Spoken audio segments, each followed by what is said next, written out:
The next video is the next installment for for Fight Club, and we're up to chapter 10. I stop the elevator between floors while Tyler undoes his belt. When the elevator stops, the soup bowls stacked on the buffet cart stop rattling and steam mushrooms up to the elevator ceiling as Tyler takes the lid off the soup tureen. Tyler starts to take himself out and says, "Don't look at me or I can't go." The soup's a sweet tomato bisque with cilantro and clams. Between the two, nobody will smell anything else we put in. I say hurry up, and I look back over my shoulder at Tyler with his last half inch hanging in the soup. This looks really funny. This looks in a really funny way like a tall elephant in a waiter's white shirt and bow tie, drinking soup through its little trunk. Tyler says, "I said don't look." The elevator door in front of me has a little face-sized window that lets me look out into the banquet service corridor. With the elevator stopped between floors, my view is about a cockroach above the green linoleum, and from here at cockroach level, the green corridor stretches toward the vanishing point, past half-open doors where titans and their gigantic wives drink barrels of champagne and bellow at each other wearing diamonds bigger than I feel. Last week I told Tyler when the Empire State lawyers were here for their Christmas party, I got mine hard and stuck it in all their orange mousses. Last week Tyler says he stopped the elevator and farted on a whole cart of Bacon Dolce for the junior league team. That Tyler knows how a meringue will absorb odour. At cockroach level we can hear the captive harpist make music as the titans with forks of butterflied lamb chop, each bite the size of a whole pig, each mouth a tearing Stonehenge of ivory. I say go already. Tyler says I can't. If the soup gets cold I'll send it back. The giants, I'll send something back to the kitchen for no reason at all. They just want to see you run around for their money. A dinner like this, these banquet parties, they know the tip is already included in the bill, so they treat you like dirt. We don't really take anything back to the kitchen. Move the pommes Parisienne and the Asperger's Hollandaise around the plate a little. Serve it to someone else and all of a sudden it's fine. I say Niagara Falls, the Nile River.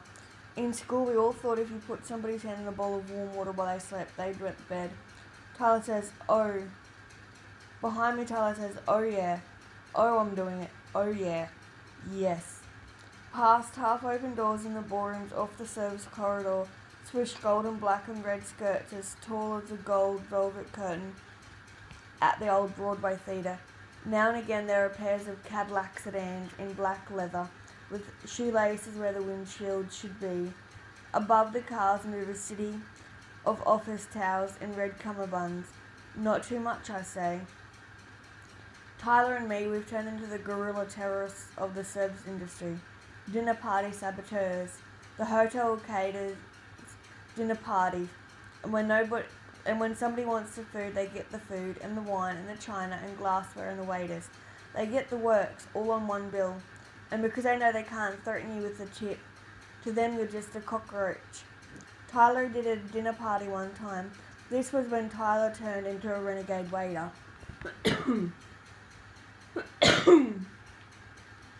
That first dinner party, Tyler was serving the fish course in this white and glass cloud of a house that seemed to float over the city on steel legs attached to a hillside. Part of the way through the fish course, while Tyler's rinsing plates from the pasta course, the hostess comes in the kitchen holding a scrap of paper that flaps like a flag. Her hand is shaking so much. Through her clenched teeth, Madame wants to know, did the waiters see any of the guests go down the hallway that leads to the bedroom part of the house? Especially any of the women guests, or the hosts. In the kitchen it's Tyler and Albert and Lennon, Jerry rinsing and stacking the plates, and a prep cook, Leslie, basting garlic butter on the artichoke cart stuffed with shrimp and escargot. We're not supposed to go into that part of the house, Tyler says. We come in through the garage. All we're supposed to see is the garage, the kitchen, and the dining room. The host comes in behind his wife in the kitchen doorway and takes a scrap of paper out of her shaking hand. This will be alright, he says. How can I face those people, Madame says, unless I know who did this? The host puts a flat open hand against the back of her silky white party dress that matches her house, and Madame straightens up. Her shoulders squared and is all of a sudden quiet. They are your guests, he says, and this party is very important. This looks in a really funny way like a ventriloquist bringing his dummy to life. Madame looks at her husband, and with a little shove, the host takes his wife back into the dining room. The note drops to the floor, and the two-way swish-swish of the kitchen door sweeps the note against Tyler's feet. Albert says, "What's it say?" Len goes out to start clearing the fish course. Leslie slides a tray of artichoke hearts back into the oven and says, "What's it say already?" Tyler looks right at Leslie and says without even picking up the note, "I have passed an amount of urine into at least one of your many elegant fragrances." Albert smiles. "You pissed in her perfume?" "No," Tyler says. "He just left the note stuck between the bottles." She's got about 100 bottles sitting on a mirror counter in her bathroom. Leslie smiles. "So you didn't really?" "No," Tyler says. "But she doesn't know that." The whole rest of the night in that wine-glass dinner party in the sky, Tyler kept clearing plates of cold artichokes, then cold veal, cold pommes duchesse, then cold chifleur à la polonaise from in front of the hostess, and Tyler kept filling her wine glass about a dozen times. Madame sat watching each of her women guests eat the food until, between clearing the sorbet dishes and serving apricot gâteau, Madame's place at the head of the table was all of a sudden empty. They were washing up after the guests had left, loading the coolers and the china back into the hotel van, when the host came in the kitchen and asked, "Would Albert please come help him with something heavy?" Leslie says, "Maybe Tyler went too far."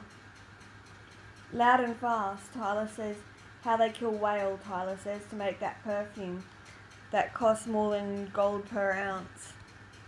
Most people have never seen a whale. Leslie has 2 kids in an apartment next to the freeway, and Madame Hostess has more bucks than we'll make in a year in bottles on her bathroom counter. Albert comes back from helping the host and dials 911 on the phone. Albert puts a hand over the mouth part and says, "Ma'am, Tyler shouldn't have left that note." Tyler says, "So tell the banquet manager, get me fired. I'm not married to this chicken shit job." Everyone looks at their feet. Getting fired, Tyler says, is the best thing that could happen to any of us. That way we'd quit treading water and do something with our lives. Albert says into the phone that we need an ambulance and the address. Waiting on the line, Albert says the hostess is a real mess right now. Albert had to pick her up from next to the toilet. The host couldn't pick her up because Madame says he's the one who peed in her perfume bottles, and she says he's trying to drive her crazy by having an affair with one of the women guests tonight, and she's tired of all the people they call their friends. The host can't pick her up because Madame's fallen down behind the toilet in a white dress, and she's waving around half a broken perfume bottle. Madame says she'll cut his throat. He even tries to touch her. Tyler says, "Cool," and Albert stinks. Leslie says, "Albert, honey, you stink. There's no way you could come out of that bathroom not stinking." Albert says, "Every bottle of perfume is broken on the floor, and the toilet is piled full of the other bottles. They look like ice," Albert says, "like at the fanciest hotel parties where we have to fill the urinals with crushed ice. The bathroom stinks and the floor is gritty with slivers of ice that won't melt." And when Albert helps Madame to her feet, her white dress wet with yellow stains, Madame swings a broken bottle at the host, slips in the perfume and broken glass, and lands on her palms. She's crying and bleeding, curled against the toilet. "Oh, and it stings," she says. "Oh, Walter, it stings. It's stinging," Madame says. "The perfume, all those dead whales in the cuts in her hands, it stings." The host pulls Madame to her feet again. It's Tim. Madame holding her hands up as if she were praying. but with her hands an inch apart and blood running down the palms, down the wrists, across the diamond bracelet and her elbows where it drips. And the host, he says, "It will be all right, Nina." "My hands, Walter," Madame says. "It will be all right," Madame says. "Who would do this to me? Who could hate me this much?" The host says to Albert, "Would you call an ambulance?" That was Tyler's first mission as a service industry terrorist. Guerrilla waiter, minimum wage despoiler.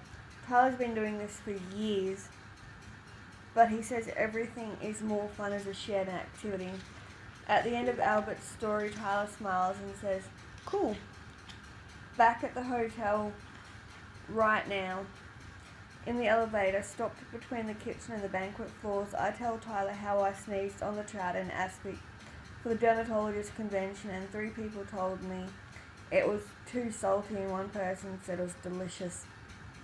Tyler shakes himself off over the soup tureen and says he's run dry. This is easier with cold soup, bichosi, or when the chefs make a really fresh gazpacho. This is impossible with that onion soup that has a crust of melted cheese on it and ramekins. If I ever ate here, that's what I'd order. We were running out of ideas, Tyler and me. Doing stuff to the food got to be boring, almost part of the job description. Then I hear one of the doctors, lawyers, whatever, say how a hepatitis bug can live on stainless steel for months. You have to wonder how long this bug can live on rum custard, Charlotte Russe, or salmon timbale. I asked the doctor where we could get our hands on some of these hepatitis bugs, and he's drunk enough to laugh. Everything goes to the medical waste dump, he says, and he laughs. Everything. The medical waste dump sounds like hitting bottom. One hand on the elevator control asks Tyler if he's ready. The scar on the back of my hand is swollen red and glossy as a pair of lips in the exact shape of Tyler's kiss. 1 second, Tyler says. The tomato soup must still be hot because the crooked thing Tyler tucks back in his pants is boiled pink as a jumbo prawn. And that ends that installment for Fight Club.